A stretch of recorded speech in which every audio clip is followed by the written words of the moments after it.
নমস্কার বন্ধুরা, আমি অপর্ণা চলে এসেছি আজকে আমি একটা নতুন রেসিপি নিয়ে। আপনারা দেখুন আমি কেমন করে বানাচ্ছি। পাটালি গুড়টাকে আমি নিয়ে নিয়েছি এরম করে ভেঙে, ঠিক আছে। এখন আমি গ্যাসটা জ্বালিয়ে দেবো।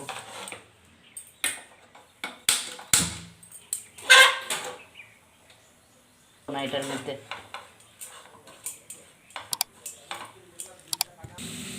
পুরটা বানাবার জন্য আপনাকে যতটা মিষ্টি চাই সেই হিসাবে বানাবেন, মিষ্টিটা সেরকম দেবেন, হ্যাঁ। আর চাইলে আপনারা অর্ধেক চিনি অর্ধেক গুঁড়ো দিতে পারেন। এটাতে একটা জিনিস কি আছে, পুর আপনি বানিয়ে রেখে দিলে আপনি আরামসে পিঠে যখন ইচ্ছা বানাতে পারেন। তো আমি পুরটা বানিয়ে নিচ্ছি, তারপরে পিঠেটা হচ্ছে যা পিঠে ইচ্ছা করবে তাই আমি বানাবো। কিন্তু আমি এখানে আজকে বানাবো রোল পিঠে, হ্যাঁ, রোল ভাপা পিঠে বানাবো। এখন আমি এর মধ্যে একটুখানি দুধ পাউডার ঢেলে দিচ্ছি। এটা আপনাদের মর্জি, ঢালতে পারেন নাও ঢালতে পারেন, কিন্তু এটা ঢাললে পরে খুব স্বাদ আসে এতে। আর ঢেলে দেবো আমি এখানে একটুখানি কাজুকে দাঁড়া দাঁড়া কুটে রেখেছি, ওটা আমি পুরোটাই ঢেলে দিলাম। এখন এটাকে আমি ভালো করে মিলিয়ে নেব। আমার পুর এমনি রেডি। আপনারা চাইলে এর মধ্যে কিশমিশকেও ছোটো ছোটো টুকরো করে দিয়ে দিতে পারেন। যত দেবেন ততই ভালো লাগবে খেতে, ঠিক আছে। আমার পুর মোটামুটি রেডি হয়ে গেছে, আমি এটা এখন নামিয়ে নেব। এখন আমি পিঠে বানাবার জন্য চালের গুঁড়া নিয়ে নিয়েছি। এর মধ্যে নিয়ে নেব অল্প একটুখানি নুন।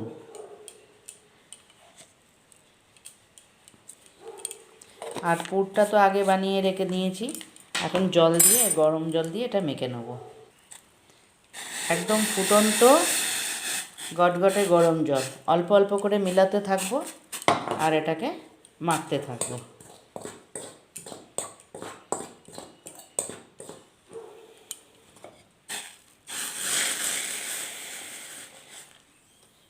এরকম জরুরি নেই যে আপনাকে কড়াইয়ের মধ্যে নিয়েই এটাকে মাখতে হবে, আপনারা এরকম করেও বানাতে পারেন। এটাই গরম জল মেশানো হয়ে গেছে, এখন একটু ঠান্ডা হলে পরে মাখবো। এত গরম তো মাখা যায় না, একটু ঠান্ডা হয়ে গেলে পরে হাত দিয়ে আমি মেখে নেব। এখন এটা আমি হাত দিয়ে মেখে নেব। আমি মেখে আটাটাকে দুটো আলাদা আলাদা করে নিয়েছি, তাহলে আমি দুটো রোল বানাতে পারবো।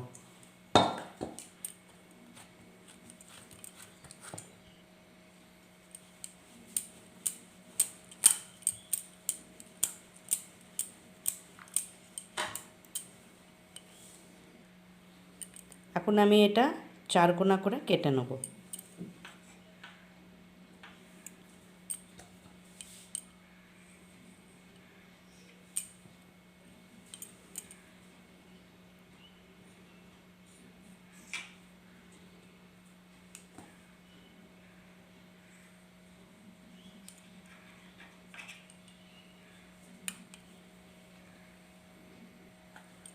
এখন এর মধ্যে আমি নারকেলের পুরটা দিয়ে দেবো।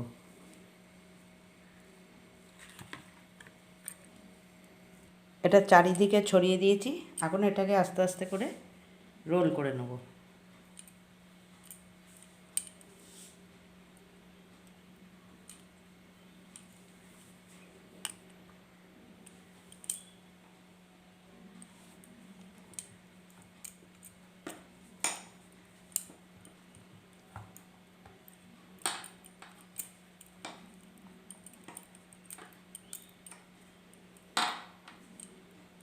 এই একটা রোল হয়ে গেল, আরেকটা রোল আমি বানিয়ে নেব। এখানে জল ফুটছে, এর উপরে আমি একটা থালা লাগিয়ে দিলাম জালির, আর দিয়ে দেবো অল্প একটুখানি তেল।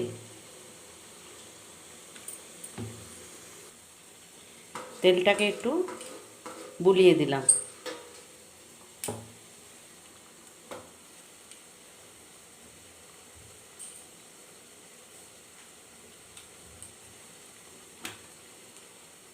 এখন এর উপর দিয়ে আমি ঢাকা দিয়ে দেবো।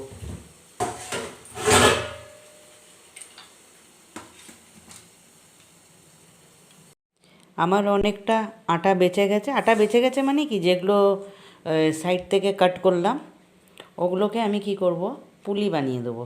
পুলি পিঠে ভাপে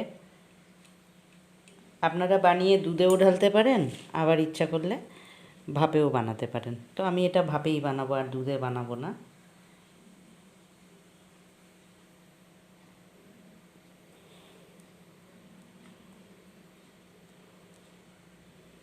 এবার আপনারা চাইলে ডিজাইনও করতে পারেন, ইয়া তো না চাইলে এমনিও ঢেলে দিতে পারেন। আমি আগেও পিঠে বানিয়ে ঢেলেছি, ওগুলো আলাদা আলাদা পিঠে, এটা আলাদা পিঠে।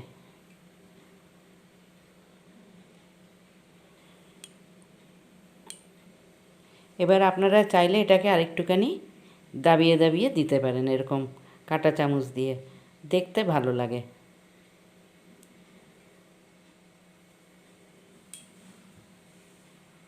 আমার রোল পিঠেগুলো ভাপানো হয়ে গেছে, কিন্তু এটাকে আমি এখন বের করব না, কেন কি এটা একটু ঠান্ডা হলে উঠাবো, নাহলে ভেঙে যেতে পারে।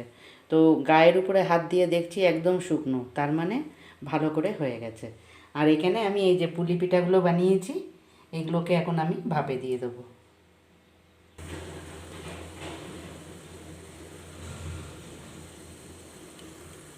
সব পিঠেগুলোকে আমি ভাপে বসিয়ে দিলাম।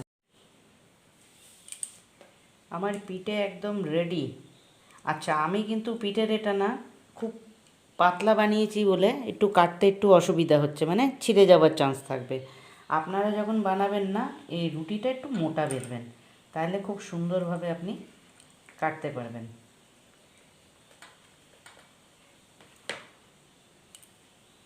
এই দেখুন,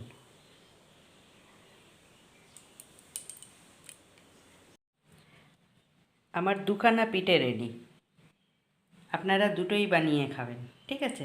এদিকে ভাপা পিঠে বুঝতেই পারছেন ধোঁয়া উঠছে, আর একটু ঠান্ডা হয়ে গেলে পরে তারপরে খেতে ভালো লাগবে, গরম গরম তো ভালো লাগে না।